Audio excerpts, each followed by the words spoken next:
Good morning. Thank you for having me.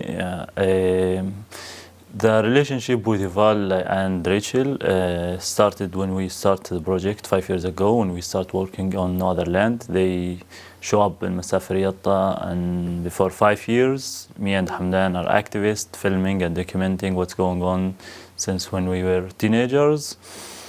And together we started this project. This relationship should not give the people hope, sorry to say this, but they should understand very clear that this is not giving a hope, because people like Yuval in the Israeli society are very, very small minority.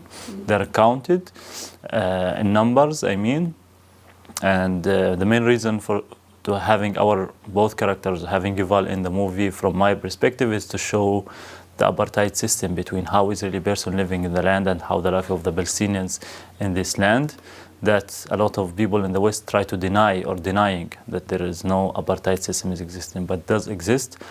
And should not give people hope. This is false hope if it's giving them hope. And they should not rely on this. They need to move and act in order to solve this.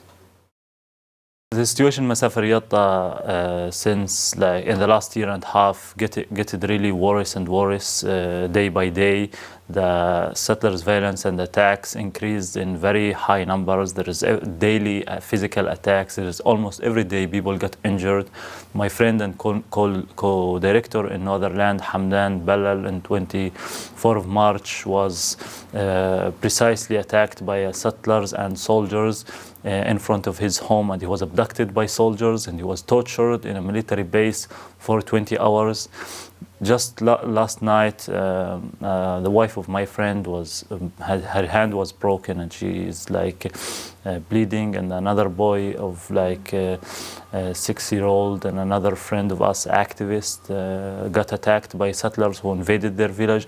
Last week there was like a big attack on another small village. They continue, and every day in Masafer Yatta since like 1st of January of this year, over than 100 physical attack on people. These numbers are really, really crazy, and we never witness it. The success of the movie went beyond our thoughts and what we think. We really like make this movie and all the time asks ourselves if people gonna watch this movie, if somebody would watch it or not. We didn't think about, for example, the Oscar. We didn't think about all what we are in today, and I started working on this with the guys from perspective of like activism, and we want to brought in more people in our circle of activism and solidarity. People should see the reality and aiming and seeking that somebody will do something in order to stop this. Unfortunately, we're being on all stages almost around the world talking about this, all media cover, which is we are proud of this success. But unfortunately, it doesn't help the situation on the ground yet, because it's dropping worse and worse. But we don't give up. We will continue. I am continuing to do what I'm doing, and we will not give up, because it's not a choice. Yes, it's important to use my voice. This is what I believe in, and this is how I started, as I mentioned, from when I was teenager. Like I want to bring the story of Masafer Yatta. I want the people to know at least that we exist in this part of the world, and people see what we face on daily basis from this occupation. I mean, I did it like before the movie through like social media. Was very small numbers, people seeing, and then start to write articles, and then no other land documentary. I will not stop, because the situation doesn't stop. And this movie is not about.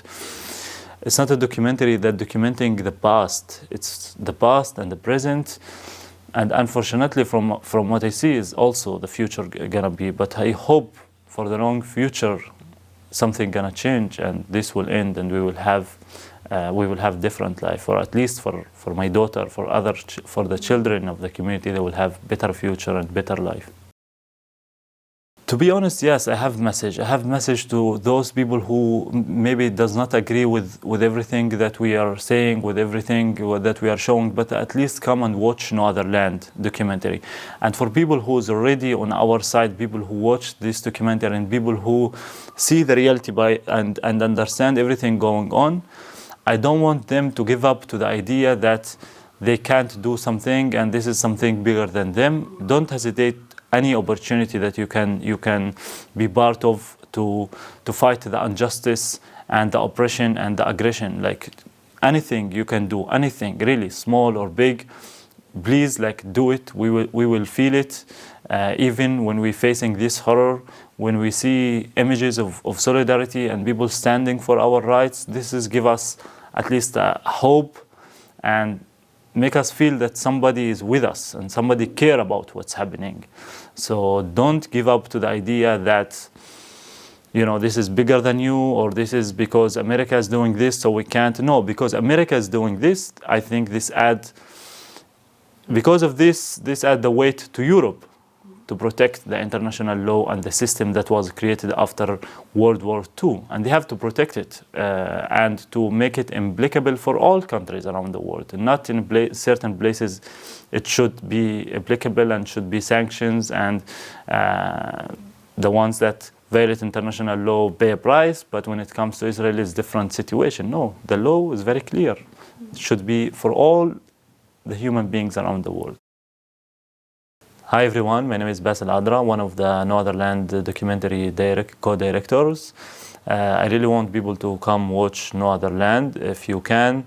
And this documentary shows the daily life under the occupation, and what you're gonna see in this documentary did not end and did not finish, is still going on, and we need your help, your support to stand up for our rights and in solidarity with us until we end this injustice. Thank you.